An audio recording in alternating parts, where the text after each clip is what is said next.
हम बिना किसी चीज से कुछ भी आए उसे झेलने को सदा तत्पर और उसमें ही संतुष्ट हो जाने के लिए राजी लोग। बूढ़ा आदमी भय के कारण हर चीज से राजी हो जाता है, जवान आदमी लड़ता है। जवान आदमी जिंदगी को बदलने की कोशिश करता है, बूढ़ा आदमी जिंदगी जैसी होती है उसके लिए राजी हो जाता है। बूढ़ा आदमी कहता है सब भाग्य, जवान आदमी कहता है भाग्य हमारे श्रम के अतिरिक्त और कुछ भी नहीं। बूढ़ा आदमी कहता है जो भी कर रहा है भगवान कर रहा है, जवान आदमी कहता है जो भी हम करेंगे भगवान का आशीर्वाद उसे उपलब्ध होगा। जवान आदमी एक संघर्ष और बूढ़ा आदमी एक संतोष, एक सेटिस्फैक्शन। अगर गुलामी आ जाए तो उससे भी संतोष कर लेंगे, गरीबी आ जाए उससे भी संतोष कर लेंगे, जो भी हो जाए उससे हम संतुष्ट हो जाएंगे। संतुष्ट अगर हमने होने की आदत नहीं बदली तो इस मुल्क को भविष्य में और भी महाअंधकार देखने के क्षण आ सकते हैं। मैं अभी बंगाल में था तो बंगाल में जो मुझे दिखाई पड़ा, चाहता हूं पूरे मुल्क के एक एक युवक को कह दूं कि वो गुलामी को निमंत्रण, और बंगाल राजी हो जाएगा। बंगाल में 10-25 आदमी अगर एक सड़क पर एक पुलिस वाले की हत्या कर रहे हैं तो पूरे लोग अपने दरवाजे बंद करके बैठ रहेंगे। वे भीतर बैठ के इस बात की निंदा करेंगे कि बहुत बुरा हो रहा है, लेकिन उस बुरे के खिलाफ लड़ने बाहर नहीं निकलेंगे। अगर एक बस में आग लगाई जा रही तो यात्री बस में चलने वाले उतर के नीचे खड़े हो जाएंगे और खड़े होकर चर्चा करेंगे बहुत बुरा हो रहा है, लेकिन कोई उन आग लगाने वाले 5 आदमियों को रोकने की हिम्मत नहीं जुटाएगा। इतनी कायर कौम कैसे जवान हो सकती, इतना कमजोर चित्त कैसे जवान हो सकता। पूरा बंगाल देखता रहेगा, थोड़े से लोग बेवकूफियां करेंगे और पूरा बंगाल झुक जाएगा, और आज नहीं कल पूरा हिंदुस्तान झुक जाएगा। 2 लाख आदमियों की बस्ती में 200 आदमी कुछ भी करना चाहे तो 2 लाख की बस्ती झुक जाएगी और राजी हो जाएगी। हिंदुस्तान पर चीन का हमला हुआ तो सारा हिंदुस्तान कविता करने लगा था, आपको भी पता होगा। सारा हिंदुस्तान कहने लगा था कि हम सोए हुए शेर हैं, हमें छेड़ो मत। तो मैंने कई कवियों से पूछा कि शेरों ने कभी भी नहीं कहा है कि हम सोए हुए शेर हैं, हमें छेड़ो मत। छेड़ो और पता चल जाता है कि शेर है या नहीं, कविताएं करने की जरूरत नहीं होती। लेकिन पूरे हिंदुस्तान ने कविताएं की, जगह जगह कवि सम्मेलन हुए, लोगों ने तालियां बजाई, और जिन लोगों ने कविताएं की कोई को पद्मश्री की उपाधि मिल गई, कोई राष्ट्र कवि हो गया, किसी को राष्ट्रपति ने स्वर्ण पदक भेंट कर दिए, और चीन हिंदुस्तान की जमीन दबा के बैठ गया और वो सोए हुए शेर तब फिर वापस कविता करके सो गए। उनका कुछ भी पता नहीं चला कि वो कहां चले गए।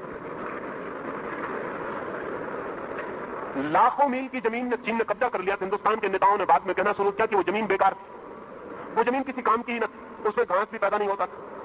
अगर वो जमीन बेकार थी तो फिर जवानों को लड़ाना बेकार, पहले ही जमीन छोड़ देनी थी। और अगर जमीन पर घास भी नहीं उगती थी तो उसके लिए लड़ने की कोई जरूरत नहीं थी। तो मैं उन नेताओं से कहता हूं कि अभी भी देश में जितनी जमीन और बेकार हो उसे चुपचाप दूसरों को दे देना चाहिए, ताकि कोई झंझट ना हो, कोई झगड़ा ना हो। ये जो हमारा चित्त है, इस चित्त को मैं बूढ़ा, ओल्ड माइंड, बूढ़ा चित्त कहता हूं। ये बूढ़ा चित्त हर चीज में संतोष खोज लेता है। इस बूढ़े चित्त को तोड़ना पड़ेगा, अतीत की तरफ देखना बंद करना पड़ेगा, भविष्य की योजना बनानी होगी, संतोष छोड़ना पड़ेगा।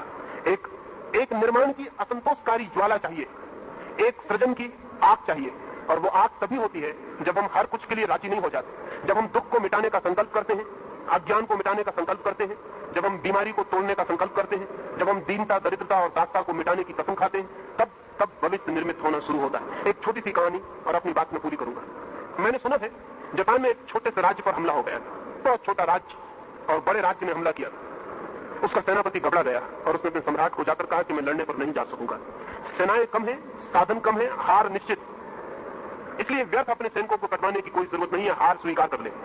उस सम्राट ने कहा कि मैं तुम्हें समझता था कि तुम एक बहादुर आदमी हो, जवान हो, तुम इतने बूढ़े साबित हुए।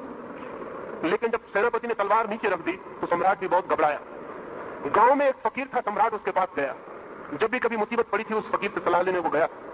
उस फकीर ने कहा कि इस सेनापति को फौरन कारागृह में डाल दो, क्योंकि इसकी ये बात कि हार निश्चित है, हार को निश्चित कर देगी।